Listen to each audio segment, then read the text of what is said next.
ውድ ቻናላችን ቤተሰቦች እንኳን ወደ ቻናላችን በደህና መጣችሁ። ዛሬም ሊቨርፑልን በሚመለከቱ የተለያዩ ጉዳዮች ተመልሼ መጥቻለሁ። በዛሬው ዕለት ምን መለከታቸው እንግዲህ ባለፈው ሰኞ ዕለት እንግዲህ ሊቨርፑል ከአዲስ የትጥቅ አምራች ጋር ስምምነት አድርጓል ከአዲዳስ ጋር ማለት ነው። በዛ ዙሪያ ምን መለከተው ነገር ይኖራል። እንደዚሁም ደግሞ በትሬንት አሌክሳንደር አርኖልድ ዙሪያ ራሱ የወጡ መረጃዎች አሉ። ያንንም ምን መለከት ይሆናል። በተጨማሪም ደግሞ በቨርጂል ቫን ዳይክ ዙሪያ እንግዲህ ምናነሳው ነገር ይኖራል። ቨርጂል ቫን ዳይክ እንግዲህ በሰጠው አስተያየት ቀጣይ አመት ምን እንደሚፈጠር እኔም ራሱ አላቅም ምን ሊሆን እንደሚችል ብሏል። ያንን ምን መለከት ይሆናል። እስከ መጨረሻው ደቂቃ ድረስ አብራችሁኝ እንድትቆዩ በአክብሮት እጋብዛለሁ። ሰብስክራይብ ላይክ ሼርም ያደረጋችሁ ቻናሉ ቤተሰብ እንድትሆኑ እንደዚሁም ደውሏን በመጫን ደግሞ ሁሉ ጊዜ ሊቨርፑል የሚመለከቱ የተለያዩ ዜናዎችን ዘገባዎችን ይዤ ስመጣ ወደ እናንተ ቶሎ እንዲደርስ ማድረግ ትችላላችሁ ማለት ነው። በቀጥታ እንግዲህ ወደ ያስኩላችሁ ጉዳዮች እገባለሁ። በመጀመሪያም እንግዲህ የትሬንት አሌክሳንደር አርኖልድን ጉዳይ እንመለከታለን። እንደሚታወቀው እንግዲህ ትናንትና ሊቨርፑል በፒኤስጂ በፔናልቲ 4-1 ተሸንፎ በወጣበት ጨዋታ ላይ እንግዲህ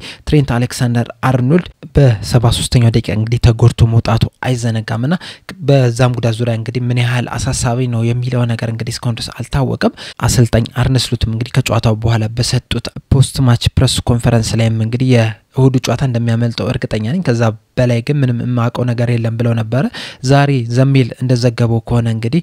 ትሬንት አሌክሳንደር አርኖልድ እሁድ የሚደረገው የካራባው ካፕ ፍጻሜ ጨዋታ እንደሚያመልጠው ተናግሯል። ነገር ግን ደግሞ ያን ያህል የከፋ ጉዳት አይደለም ያስተናገደው እና ይህ ሲዝን ከማለቁ በፊትም እንግዲህ ይጫወታል ተብሎ ይጠበቃል ብሏል። ዘሜል እንደዘገበው ከሆነ ይህ እንግዲህ ጥሩ ነገር ነው ለሊቨርፑል። ነገር ግን ደግሞ የቀሩት ጨዋታዎች በጣም ጥቂት ጨዋታዎች ናቸው የቀሩት። ካሁን በኋላ እንግዲህ ሊቨርፑል 10 ጨዋታዎችን ቢጫወት ነው አንድ በሊግ ካፕ ፍጻሜ ጨዋታ 9 ደግሞ በፕሪሚየር ሊግ ጨዋታዎችና ብዙ ባይቆይ ለሊቨርፑል ጥሩ ነገር ነው። በርግጥ ሊቨርፑል በፕሪሚየር ሊጉም በ16 ነጥብ ልዩነት እየመራ ነው የሚገኘው። እንደዛም ቢሆንም ግን ማለትም ተጫዋቾች እየተጎዱ በመጡ ቁጥር እንግዲህ ነጥብ የመጣል ቻንስ እየሰፋ ሊመጣ ይችላልና የሱ መጎዳት ብቻ አይደለም እንደዚሁም ኮነር ብራድሊም ራሱ መጎዳት እንግዲህ ሊቨርፑል እዛ ቦታ ላይ በጣም እንዲሳሳ አድርጎታል። በተከላካይ መስመር ላይ እንግዲህ ሳሳ እያለ የመጣ ነው የሚመስለው። እስካሁን ላይ እንግዲህ 3 ተጫዋቾች በጉዳት ምክንያት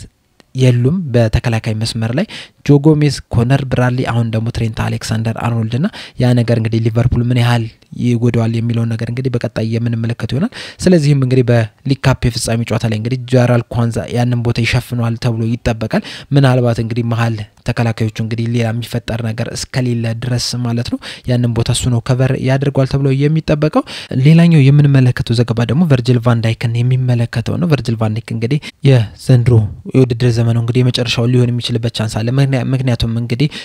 የኮንትራቱ ጉዳይ እስካሁን ድረስ ለባት አላገኘለትም። የመጨረሻው የኮንትራት ዘመኑ ላይ ነው የሚገኘው፣ አመት ላይ ነው የሚገኘውና በዚህ ዙሪያ እንግዲህ አስቴት ሰጥቶ ነበር። በሰጠው አስቴት እንግዲህ ምንድነው ያለው በአሁን ሰዓት እንግዲህ ቀጣይ አመት ምን ሊፈጠር እንደሚችል ምን ሊሆን እንደሚችል ምንም የማውቀው ነገር የለም ብሏል። እና የሆነ ሰው መጥቶ እንግዲህ እኔ ስለዚህ ጉዳይ አቃለው ቢላችሁ ያ ነገር ውሸት ነው ብሏልና በዚህ ሰዓት ምንም ነገር የተፈጠረ ነገር የለም፣ አዲስ ነገር ምንም ነገር የለምና አዲስ ነገር ሲኖር አዲስ ዜና ሲኖር እንግዲህ ቅድሚያ ለናንተ ነው የሚነገራችሁ ብሏል። አሁን ላይ ግን ምንም አዲስ ነገር የለም። በርግጥ ከመጋረጃ በስተጀርባ እንግዲህ ንግግሮች እየተደረጉ ነው ያሉት፣ ድርድሮች እየተደረጉ ነው ያሉትና ያንን ነገር ነው ልነግራችሁ የምችለው። ምንም አዲስ ነገር የለም። አዲስ ነገር ሲኖር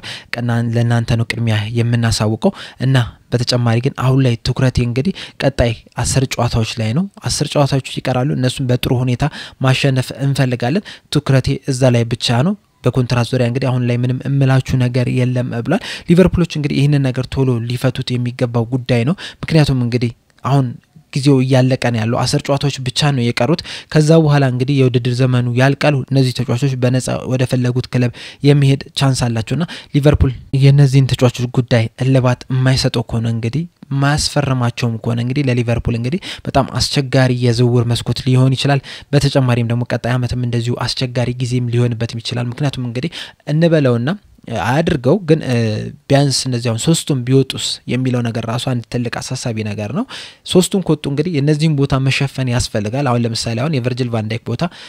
ትክክለኛ ተተኪ ያስፈልጋል። ቀጣይም ደግሞ ቤንችም ራሱ ያስፈልጋል። ምክንያቱም እንግዲህ እዛ ቦታ ላይ ከቨር ማድረግ የሚችሉ ተጫዋቾች አሉ፣ ነገር ግን ደግሞ ትክክለኛ ተጫዋች የለም። አሁን ኳንዛ እዛ ቦታ ላይ መጫወት ይችላል፣ ጆ ጎሜዝ እዛ ቦታ ላይ መጫወት ይችላል እንጂ ሁለቱም ተከላካዮች እንግዲህ ተፈጥሯዊ ቦታቸው በኮናቴ ቦታ ላይ ነው። በርግጥ ቨርጂል ቫን ዳይክም ትክክለኛ የግራ እግር ተጫዋች አይደለም ነገር ግን ያንን ቦታ ደግሞ በጣም በጥሩ ሁኔታ ከቨር ያደርጋልና እዛ ቦታ ላይ በጥሩ ሁኔታ ከቨር የሚያደርግ ተጫዋች ያስፈልጋል በተጨማሪም ደግሞ ሌላ ቤንች ያስፈልጋል በተመሳሳይ መልኩ እንግዲህ በመሐመድ ሳላህ በኩልም ራሱ ትክክለኛ እዛ ቦታ ላይ መጫወት የሚችል የግራ እግር ተጫዋች የለም መሐመድ ሳላህ የሚወጣ ከሆነ አንደኛ እሱን መተካት ያስፈልጋል ሁለተኛ ደግሞ ሌላ ቤንች ማምጣት ያስፈልጋልና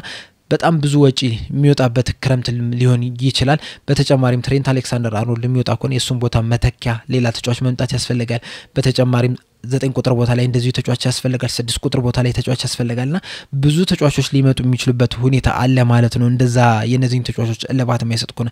ነገር ግን እነዚህ ተጫዋቾች እንግዲህ በሊቨርፑል የሚቆዩ ከሆነ ቢያንስ 2 አመት 3 አመት የሚቆዩ ከሆነ ግን አሁን ላይ ለነሱ ተተኪ የሚሆን ማዘጋጀት ይችላል ከዛ በኋላ እንግዲህ እነዚህ ተጫዋቾች በሚወጡበት ሰዓት እንግዲህ በቀጥታ እነዚህን ተጫዋቾች በነዛ ባመጣናቸው ተጫዋቾች መተካት የሚቻልበት ሁኔታ አለና እንደዛ ማድረግ ሳይኖርባቸው አይቀርም ግን ድርድሮች በጣም አስቸጋሪ ነው የሚሆነው ምክንያቱም እንግዲህ አንደኛው ነገር የእድሜያቸው ጉዳይ ነው ቨርጂል ቫን ዳይክ 33 ነው መሐመድ ሳላህ 32 ነውና እነዚህ ተጫዋቾች እንግዲህ ከዚህ በኋላስ ምን ያህል ያስቀጥሉታል ሊቨርፑልን የሚለው ነገር እንግዲህ በጣም ትልቅ ጥያቄ ነው የሚሆነው እንግዲህ በምን ያህል ብቃታቸው ሊቀጥሉ ይችላሉ የሚለው ነገር ከዚህ በፊትም እንግዲህ ደጋግመን ስናነሳው ነበር በተለይ የመሐመድ ሳላህ ደግሞ ከፒኤስጂ ጋር ያደረገው ጨዋታ እንግዲህ የረዳው አይመስለኝም ምክንያቱም ሜንዴዝ በሁለቱም ጨዋታ ላይ እንግዲህ በጣም ተቆጣጥሮት ነው ያመሸውና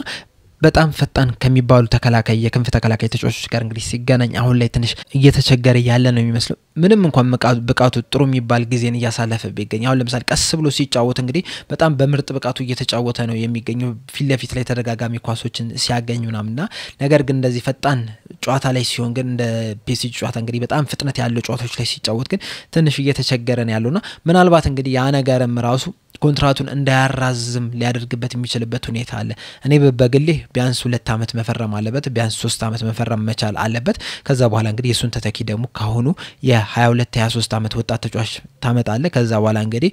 መሐመድ ሳላህ ባለበት 2 አመት 3 አመት እንዲገራ ታደርግና ከዛ በኋላ መሐመድ ሳላህ ሲወጣም እንግዲህ ትክክለኛ ተተኪ እዛው ላይ ስለሚኖር እንግዲህ ሊቨርፑል የሽግግር ጊዜ የሚባለው ነገር አስቸጋሪ አያደርግበትም እነዚህ 3 ተጫዋቾች የሚወጡ ከሆነ ግን ሌላ ሽግግር ውስጥ ሊገባ ነው አሁን ዘንድሮ ራሱ የሽግግር ጊዜ ነው አዲስ አሰልጣኝ የመጣበት ነው ከዛ ቀጣይ አመት ደግሞ ሌሎች የሚመጡ ተጫዋቾች ይኖራሉ አሁን ለምሳሌ ፊት ለፊት አጥቂ መስመር ላይ አይዛክ ጋር ስማችን በጣም እየተያያዘ ነው የሚገኘው በተከላካይ መስመር ላይ እንግዲህ በግራ ክንፍ ተከላካይ ላይ ከኬርኬዝ ጋር እንደዚህ ስማችን እየተያያዘ ነው ያለው ከብዙ ተጫዋቾች ጋር ስማችን እየተያያዘ ነው ያለውና ቢያንስ እንኳን እነዚህ ተጫዋቾች ባይወጡ ራሱ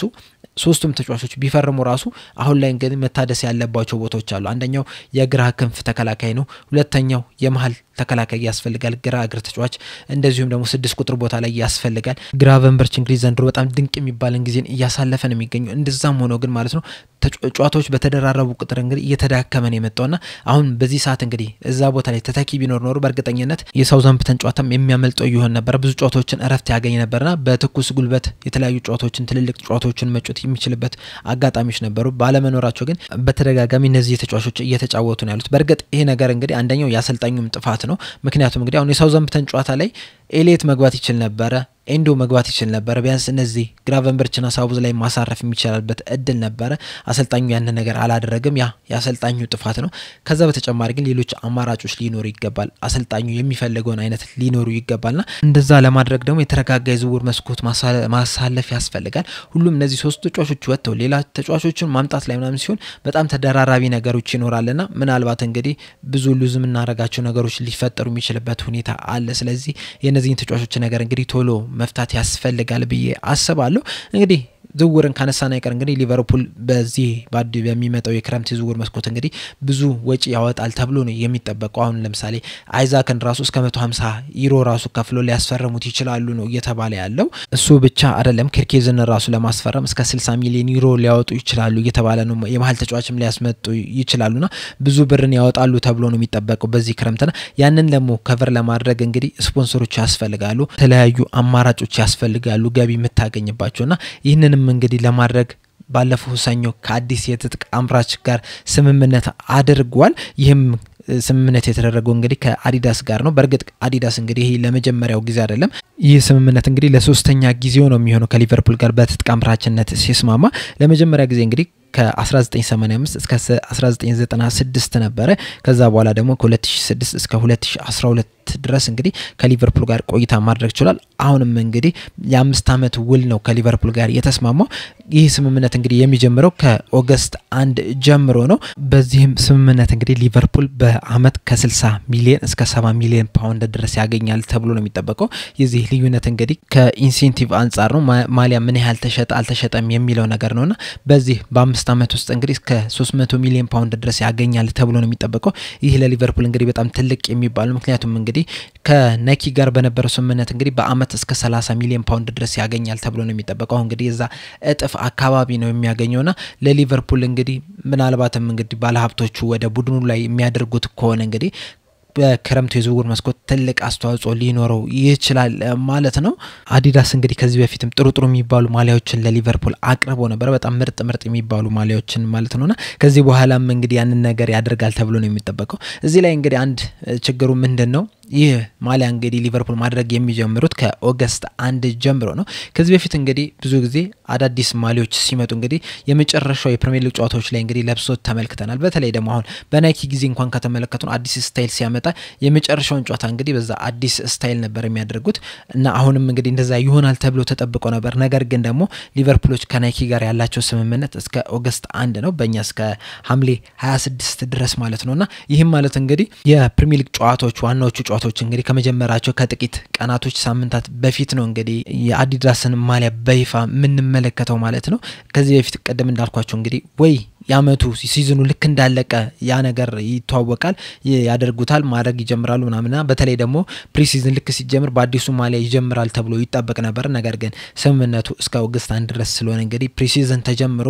ፕሪሲዝኑ ራሱ ወደ ማለቂያው አካባቢ ነው እንግዲህ አዲዳስን ያደርጉታል ተብሎ የሚጠበቁ በዘንድሮ የፕሪሲዝን ዝግጅት እንግዲህ ወደ አሜሪካ ይሄዳሉ ነው ተብሎ የሚጠበቀው በዛ በአሜሪካ ቆይታቸው እንግዲህ ናይኪ ማሊያ ነው ማለት ነው የሚጫወቱት ከዛ በኋላ እንግዲህ ከኦገስት 1 ጀምሮ ግን በአዲዳስ ማሊያ የምንመለከታቸው ይሆናል ማለት ነው ይህ ብር እንግዲህ ለሊቨርፑል ትልቅ ጥቅም ይሰጣል ምን ያህል ግን የዝውውር መስኮቱ ላይ ተጽዕኖ ይፈጥራል የሚለው ነገር ግን በሂደት የምንመለከተው ነው ከዚህ በፊት እንግዲህ ሊቨርፑል ኢንቨስትመንት አገኘ ብዙ ነገር አገኘ ምናምን ተብሎ ግን ያ ነገር ወደ ክለቡ ሲውል አልተመለከትነውም እንደውም ሲያደርጉ የነበሩት ለማስፋፊያው ነው ያ ብር ሲጠቀሙበት የነበረው እንጂ ለዝውውር ሲያደርጉት አልተመለከተንምና የሊቨርፑል የዝውውር ስትራቴጂ ደግሞ እንደምናውቀው ለመግዛት መሸጥ አለበት የሚለው ነገር ነውና ምናልባት ይሄንን በር እንግዲህ ለዝውውር ያውላታል ወይ የሚለው ነገር በጣም ትልቅ ጥያቄ ነው ነገር ግን ቀደም እንዳልኳችሁ ደግሞ ብዙ ተጫዋቾች ያስፈልጉናልና ምናልባት እንግዲህ ከፍተኛ ኢንቨስትመንት ሊያደርጉ ይችላሉ በዚህ ክረምት ዋና የሚባሉ ተጫዋቾችን ትልልቅ ተጫዋቾችን ሊያመጡ የሚችልበት ቻንስ አለ ከዛ በኋላ እንግዲህ ከዚህ በፊት እንደተመለከተው አንድ የዝውውር መስኮት ላይ ትልቅ ገንዘብ ያወጣሉ ከዛ በኋላ በሚመጡት የዝውውር መስኮቶች ግን ቢያንስ አንዱ ላይ ይጨምሩና ከዛ በኋላ እንግዲህ አንድ ሁለት ደግሞ የሚዘሉበት አጋጣሚዎች አሉና ምናልባት እንግዲህ እንደዛ ላይ ያደርጉም አስበው ሊሆን ይችላል በተለይ ደግሞ ከዚህ በፊት እንግዲህ በክሎፕ ጊዜ አሊሰን እና ቨርጂል ቫን ዳይክ የተገዙበት አመት እናስታውሳለና እንደዛ አይነት ነገሮችን ሊያደርጉ የሚችሉበት ቻንስ አለ እንግዲህ በአጠቃላይ የምንመለከተው እንግዲህ ክረምት ላይ ምን ያህል ያወጣሉ የሚለው ነገር የምንመለከት ይሆናል ለዛሬው እንግዲህ ያስኩላችሁ ይሄንን ይመስላል በዛሬው ባስኩላችሁ ጉዳዮች ባነሳውላችሁ ነጥቦች ዙሪያ እንግዲህ ያላችሁን አስተያየት እንዳለ ኮሜንት ሴክሽን ላይ በመጻፍ አሳውቁኝ ሰብስክራይብ ላይክ ማድረግ እንዳትረሱ በቀጣይ በሌላ እስከምንገናኝ ድረስ እዚህ ላይ አበቃው ቻው